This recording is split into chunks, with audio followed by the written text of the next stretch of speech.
Bom, então para ser bem bola na rede aí, como sempre aqui, Vini, a gente comentou na primeira parte que aquele diagnóstico, né, hashtag miocardiopatia dilatada a esclarecer, né, idiopática, criptogênica, isso vem caindo, né? Então por que vem caindo aí? O que a gente tem de novidade agora que trouxe aí você para falar de genética e a gente tem conseguido mais exemplos, Vini? Boa. Bom, Zé, a gente sabe que com essa avaliação multimodal que a nova diretriz trouxe, englobando tanto a análise clínica, o pedigree, que seria a parte Achei legal isso familiar, daí. O o, nome, né? o Fala nome pedigree, pedigree. né?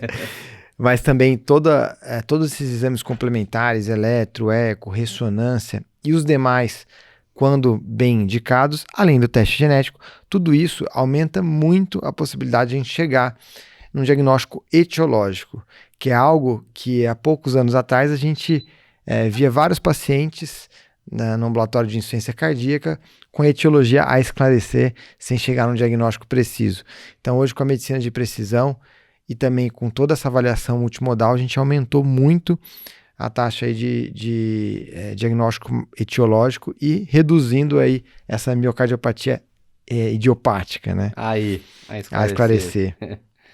Boa. Então, a gente acaba tendo muito mais conhecimento, né? E agora a gente consegue organizar de uma forma legal aqui também. Mas muitas vezes a gente tinha, putz, é uma suspeita de amiloidose, ficava uma coisa um pouco perdida. A gente teve um posicionamento recente aí, 2020, 2019, talvez, 2020 e 2021 da Sociedade Brasileira. Por exemplo, a gente tem uns dados aqui que quando a gente tem um paciente com uma suspeita de amiloidose, por exemplo, quando a gente faz um screening aí para forma TTR, com a cintilografia em algumas populações específicas, ele dá ali, né, por exemplo, 8% nos pacientes com estenose aórtica, 12% nos pacientes com ICFEP. Então a gente consegue, com a genética, com os outros exames, com essa abordagem multimodal, dar muito mais diagnóstico, né?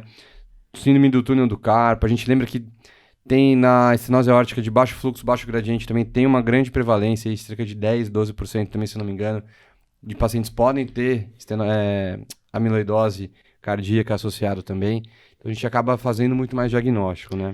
Só lembrando que ao passo que a gente faz mais diagnóstico, a gente também aumenta a nossa taxa de falsos positivos. Então a gente tem que saber Boa. muito bem interpretar os nossos testes diagnósticos. Por exemplo, a cintilo com pirofosfato, que é o exemplo que você trouxe, tem alguns falsos positivos que a gente tem que lembrar. Então, por exemplo, o próprio pulso sanguíneo, se não é feito com SPECT, a cintilo, a gente tem esses falsos positivos de pulso sanguíneo, a hidroxicloroquina. O uso da hidroxicloroquina também pode dar um falso positivo na Pô, essa eu não cintilo sabia não, cara. pirofosfato. Legal. E até mesmo, tem alguns relatos de casos que a gente apresentou, até um caso desse na reunião da miocardiopatia, de pacientes hipertróficos com muita fibrose com cintilo positiva. Caramba, grau 3 e 4, assim?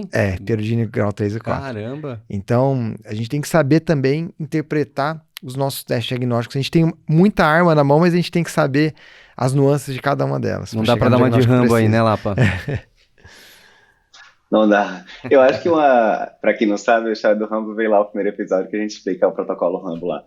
Mas eu acho que aqui nessa parte de idiopático, Zé Vinícius, acho que tem 3 pontos importantes. O primeiro, eu sempre vi cardiologia muito mais como uma especialidade de manejo do que de diagnóstico diferencial, né? É diferente de clínica médica, que você vai lá para clínica médica geralzona, que você pega uma hepatosplenomegalia febril a esclarecer, uma pancitopenia e coisas do tipo, e você tem uma série de hipóteses e tal. Cardio, geralmente o diagnóstico veio meio óbvio para você, é um infarto com supra, é uma IC com fração de 30 e poucos por cento no paciente que já infartou, e você vai focar muito mais no manejo do paciente do que ficar elocubrando o diagnóstico. Miocardiopatia, eu acho que é uma parte diferente disso, porque você tem realmente um leque de diagnósticos muito grande. Então, primeiro, acho que o cardiologista tem que ligar aí o radar de clínicozão dele para fazer esse diagnóstico diferencial. Segundo, quanto mais se fala nas doenças, mais simples fica de você pensar. Quase ninguém falava de amiloidose cardíaca 15, 20 anos atrás. Então, com certeza, muito diagnóstico passava batido. Hoje em dia tem diretriz, tem aulas, tem, enfim, e tudo falando sobre isso. E eu acho que terceiro ponto também, né, é como evoluiu o nosso conhecimento das doenças, das miocardiopatias em geral. Eu estou lendo uma biografia muito massa do Dr. Brown, e ele descreve os primeiros casos de miocardiopatía hipertrófica que ele pegou ali, começo da década de 60. né? É. Ele trabalhava num laboratório de hemodinâmica na época, e aí tava lá paciente com soprão, ejetivo, eles colocavam lá não tinha eco na época ainda, né? Muito tempo atrás.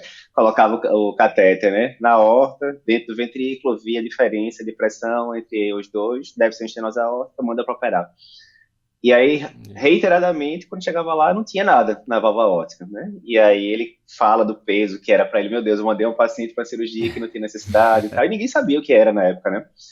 E aí eles começaram a juntar alguns casos, ele e o Morrow, né, que era um cirurgião que morreu por causa de miocardiopatia hipertrófica depois, ironicamente, foi o cara que inventou a técnica de cirúrgica, né, de ressecar o septo.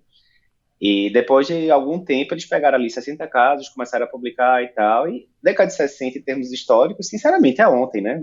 Em termos de humanidade, é nada, né? 60, 70 anos. E hoje em dia a gente evoluiu muito, e não só isso, tem toda a parte genética que a gente vai falar na sequência, que dá pra gente dizer não só o fenótipo que o paciente tem, com os métodos de imagem que não tinha na época, como a gente falou, né? Ressonância, então, ia demorar décadas para aparecer cardíaco. E a gente consegue dizer qual é a mutação que está causando aquilo. Então, bem interessante isso, e cada vez mais a gente vai ter menos casos de IC a esclarecer, felizmente.